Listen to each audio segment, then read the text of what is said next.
mic test. Alright? Ah? Alright? Break na natin to. Kasi nandito tayo sa break room. Ano break room? Break room to ng internal Ganun ba yun? Oo. Sige, ulit. Ay, hindi sama natin yun. Maganda yun eh. Shoot ka. So, this is our first episode. Ang tinatawag natin na Off the Record Episode 1. Okay. And action. Dun. Parang Netflix. Sarili natin. Sariling sa atin. Dun. Paghirap to ah. So, ito ay galing sa isang anonymous sender Yes. na sinend niya sa ating email, Gmail account, na Sige, anong Gmail natin? internaluseonlyph@gmail.com. Yes. Applause. And please Follow our TikTok and Facebook accounts at internaluseonlyph. yes. Wala namang pinag-iba. Tayo talaga to. Okay, so this is our first episode and ito ay galing sa isang anonymous sender dahil lahat ng lalabas dito ay confidential. So, ito yung sinabi niya. Ang sabi niya, hanggang kailan natin kayang i-maintain ang friendship? Siguro sa ano to? Sa work na or Wala naman siyang, hindi man complete yung details mo. Pero pwede rin naman hanggang kailan kayang i-maintain ang friendship. Kasi syempre may mga friendship na, anong aspeto? anong aspeto? Pwede kasing friends kayo sa office. Pwedeng friends kayo since childhood. Pwedeng naging friends na lang kayo nung nag-aaral na. Pero hanggang kailan siya pwedeng i-maintain? I mean, example, hanggang kailan mo siya kayang i-tolerate? Yung ano niya, yung Kailan ka dapat mag-step in? Step in? Ano yung tamang term? kailangan parang yung Manghimasok. Manghimasok. Yun. English kasi gusto ko sana. Oh my God. Kailan ka ba dapat? Yun na lang, manghimasok. Mangialam. Mangialam. Yes, yun tayo. Mangialam. Kasi ang mga friends naman ay totoong mga pakialamera. Ang true friends ha. Kasi ang mga totoong kaibigan hindi konsentido. Oo, correct. So hanggang saan ang pwedeng ikonsinti? Ikaw muna. Ako kasi, ang mga negotiable. Ang sa akin, kapag ang mga non-negotiable yung talagang hindi pwedeng hindi ako manghimasok is una, kapag may natatapakan ng tao. Tulad ng Cheating. Or halimbawa parang may pinagkakaisahan sila na, hindi naman dapat. Yung halimbawa, trip lang nila na, hindi natin siya gusto, so ito yung gagawin natin sa kanya. Yung wala namang ginagawa sa inyo yung tao, pero gaganon ninyo. Backstabbing din. Backstabbing, bullying. Oo. So, ibig sabihin, let's say, kunwari, ang scenario niya is, ang tagal na nilang mag-friends. Like, sabihin natin, friends sila since, adult na sila ngayon, given na ganyung situation. Tapos, friends sila since nung bata pa. Then, wag tayong bata. Sabihin natin, friends sila, high school, ganyan. College, high school, gano'n. Gano'n yung friendship nila. Tapos, syempre, tumatanda tayo, nagkakaroon ng sarili ng mga buhay-buhay. Nag-outgrow. Yes. Hindi, parang pangit. Nag-grow apart. Yan, tama. Tapos, dun pa lang, paano masasabi or paano masabing friends pa rin kayo despite of yung pagkakaiba ninyo na ngayong Hindi na kayo lagi magkasama. Yes. Hindi na kayo lagi nag-uusap. Oo. So, alam mo, normal yun. Ako nga, meron akong mga friends na since childhood. Tapos, kahit pa paano nakakasama ko pa rin ngayon. Pero hindi ko masasabing hindi na sila close sa akin. Pero hindi na kami nag-uusap ng, dati kasi lagi kami magkaka-chat. Lagi kami nakikita. Kung hindi man palagi, mas madalas compared sa ngayon. Oo, Kasi pero, magkakaroon na kayong sariling buhay eh. Oo, pero feeling ko, syempre fault ko rin yan. Kasi hindi ako pala text, hindi ako pala message, hindi ako yung pala kamusta. na kaibigan. Oo.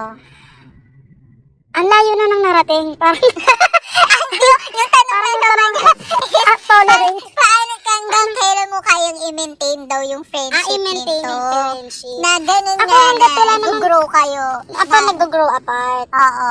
Ako hanggat wala kang ginagawang masama sa akin, ituturing pa rin kitang kaibigan. Totoo. Totoo yan. Kahit sabihin mong matagal tayong hindi mag-usap, kahit So, sabihin mo, masama siya sa ibang tao, sa'yo hindi. Okay lang yun. Friends pa rin kayo. Ganun. Ay, yung hindi ka affected eh. Pero siya, kunwari, siya, kaway ko to. Dapat kampihan mo ko, hindi dapat ganon. hindi, kung ikaw yung mali, ba't kita kakampihan? So kunwari, friends kayo, tapos yung isang taong to, yung ano na to, Yung nakaaway pinabully. niya or someone na against siya, hindi mo, dun pa lang, hindi mo na ito-tolerate kasi tunay Oo. kang kaibigan. So, ibig sabihin, let's say, dahil dun, hindi na kayo magiging friends. Di ko siguro kung ihihinto niya, kung magbabago siya, ife-friend ko siya.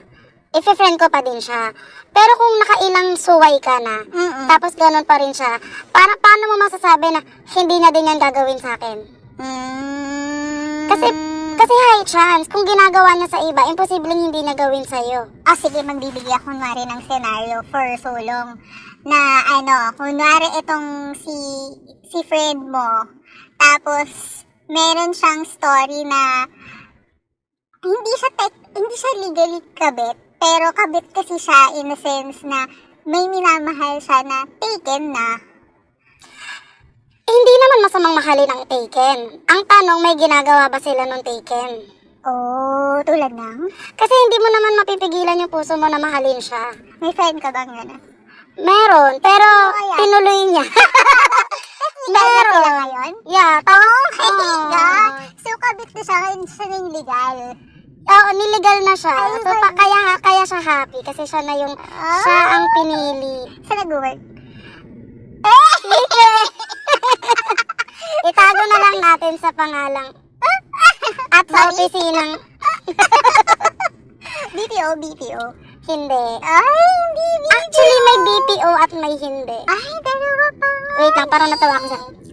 Ay, gusto ko yun. Ang ganda. Pero given na gano'ng sitwasyon, nung time na nangyayari yung gano'ng... Nung time na nangyayari yun, syempre sasabihin mo sa kanya na okay lang na may feelings ka, pero para mag-action ka sa nararamdaman mo, yun na yung mali. Okay. So, nung una, syempre, may paano-ano pa siya na, sige, pipigilan ko, bla bla bla bla. Pero hindi rin napigilan. Kasi itong si... Hindi tawag ng laman yun. Hindi. Kasi parang... Hindi sila nagkakasamping physically. Hindi, yun ang hindi ko alam. Kasi, feeling ko, hindi naman yung tawag ng laman. Kasi nagkagusto siya doon. Hindi pa naman sila super Close? Oo, parang... Nagkagusto siya, hindi sila close? Oo, nakagusto siya. Tapos naging close sila, lalong lumalim. So hindi siya attracted dun sa guy, gano'n? Oo. So babae yung friend mo? Hindi ka sure. Hindi ka sure. Pero ayun, hindi napigilan. So naging straightforward ka dun sa friend mo na, Oo. tigilan mo At yan. talagang inano ko, talagang hinatsit ko. Umamin. So friend mo nga to? Yeah! Ay, mean yung sender, hindi. Pero kung ako sa sender, Na gano'n? kung ako sa sender, kung wag ka magtotolerate ng alam mong mali, i-tolerate mo siguro yung mga, halimbawa, maingay siya in public, yung mga kanal humors, madaling Yung i-tolerate. mababaw lang. Oo, yung mababaw. Pero yung pag may mga natatapakan ng tao, Kahit na sino parang, sila. oo, na parang, or alam mo, na maaapektuhan din siya in the future. Yung parang, Correct. magiging ganun na siya. Magiging papangit yung tingin ng tao sa kanya. And mali talaga. Yun ang huwag niyang itolerate. And ako kasi naniniwala na ako na kapag ang kaibigan mo for example ako, binigyan kita ng advice. Ulit-ulit ako, hindi ka nakinig. Tapos in the end, nasaktan ka, may nangyari sa'yo. Maling desisyon talaga. Yung sinunod mo para sa sarili mo. Correct. Ako, wala akong what if, kasi sinabihan na kita. Hindi ka nagkulang Pero, bilang hindi ako nagkulang bilang kaibigan. Pero, perfect talaga ng I friend know. natin to. wala akong mali. Okay. Pero, para sa akin, parang, hindi naman sa hindi na tayo magkaibigan, pero medyo magiging ano na ako Maglalaylo sa'yo. ka. Laylo, magiging aloof. Hindi na ako magiging katulad ng dati sa'yo. Pero informing that person, your friend, na naging ganito ko because of what you've done. Yes! Kasi parang, para na rin siyang walang respect sa'yo. Exactly. Totoo naman. Kapag ikaw, hindi ka nakikinig sa kaibigan mo, para kang walang respect sa kanya. Wala ng respeto. Hindi Lalo kung na paulit-ulit. Yes. Bakit yung ka pa center, nanghihingi ng yung advice? center. Ganito kasi yan. Kapag ang kaibigan mo is paulit-ulit na nanghihingi ng advice sa'yo, pero paulit-ulit ka rin Hindi hindi ginagawa. Oo. na pinapakinggan, Oo. hindi lang siya ang apektado, ikaw din. Kasi yung energy, nauubos ka para sa kanya. Ay, tama. Ang mangyayari dyan, dahil paulit-ulit siya nagraran sa'yo, paulit-ulit kang mag-a-advise sa kanya, at paulit-ulit siyang magkakamali sa mga desisyon niya, mauubos ka. Oo. Totoo. Ang mangyayari, parang ikaw na din ang magdadala ng problema niya. Iisipin mo na siya. Iisipin mo pa yung sarili mong problema, mauubos ka. Okay. So hanggang kailan mo yun, wag mong hintayin na maubos ka at hindi mo na siya tawaging kaibigan ba? Dahil sa ginagawa niya. So, ang sabi ng sender, pag wala ng respeto, Tama na. ay wala FO na kayo. Marami ka naman sigurong friends. No? Oo, gano'n naman din eh. Palit ka na lang ng bago. Totoo. Kapag Pero ako hindi ako naniniwala na kasi di ba ang sinasabi nila. Kapag yung mga tao is parang may sinasabing something sa'yo. Halimbawa, 5 kami, kunyari. Ayaw namin sa'yo. Ang sinasabi nila, baka sa'yo na yung may mali. Diba? Kasi alangan namang 5 kami. Tapos, correct. diba? Hindi ako naniniwala doon. Kasi pwede naman na ako lang yung may ayaw sa'yo. Naapektuhan lang Naapektuhan lang sila. So, hindi siya dahil ikaw talaga yung may problema. Pwedeng kaya tayo nag-away kasi ako yung may problema. Tapos dinamay ko lang sila na, uy, parang wag niyong nakaibiganin si ganito, ganyan. Oo, napangunahan. Information. Kaya ako palagi, based on experience. Ayan na. Based on my experience. Kapag meron nagkikwento sa akin, hindi pwedeng hindi ko malaman yung side ng isa. Dapat both Yes, sides. dapat both sides. Kasi, hindi mo alam yung intention. Oo. Lalo kung kaibigan mo yung nagkwento sa'yo na, hindi yan totoo. Okay. Parang may kulang sa kwento mo, ganon. So, parang sa next episode naman tayo nung isang sender. Ay, magpahapyaw ka. Magpahapyaw ka sa next episode. Ang tanong nung next sender, parang interesting kasi sabi niya, hanggang kailan ka pwedeng magbigay ng second chance? Ay, which is napaka-in general. Ay, naku, sa dami ng problema natin, lagi tayong bibigay Second ng chance sa second trabaho. Oy! Kailan ba pwedeng mag-resign? Oy! Diba? Pwede. Ano ba ang mga check-ins? Pwedeng second chance sa pag-ibig? Pwedeng second chance sa friendship? Pwedeng second chance sa... bibigyan mo, sige, mag-stay pa ako hanggang bonus. Tignan natin, baka mamaya magbago. Kaya baka mamaya promote ako. Kaya baka mamaya magbigay ng increase. Ay na nag-13 month na, nag-14 month na. Yes. Tapos may increase pa next year. Consider mo Yes, na. tapos kung kailan magre-resign ka, tsaka ka ipopromote. Buti sana kung ganun. Anyway, so final say, doon sa letter sender natin. Email sender, pero letter din. Pero sa email ko din. So email, letter sender. Ang dami mo namang Kasi syempre, guys, this is our first episode, pilot episode. So huwag nyo kaming i-judge. Dapat kami ang mag-judge. Pakinggan niyo pa kami sa next episode. Matutuwa talaga kayo. Promise. I-try niyo kasi. Okay, final say sa ating email sender. Ay, Tote, anong final say mo sa kanya? Hanggang, anong tanong niya, be? Hanggang kailan mo kayang i-maintain. kayang i-maintain. Hanggat may respeto kayo sa isa't isa. At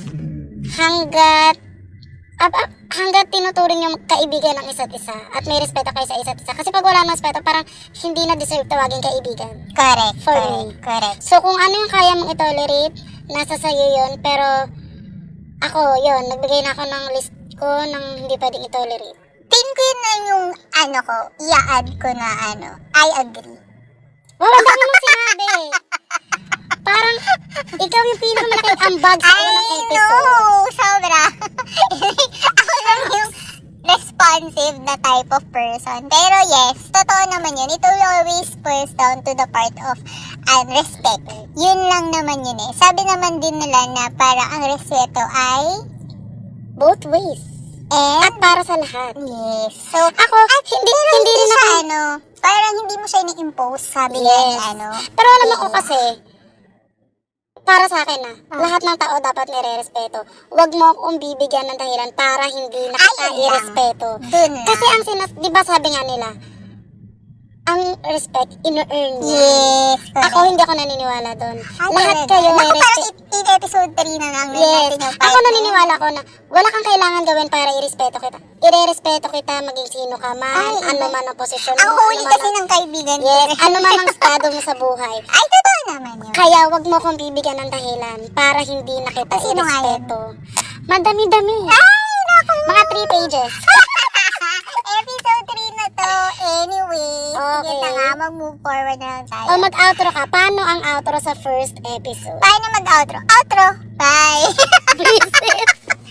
Okay, abangan niyo po ang aming next episode.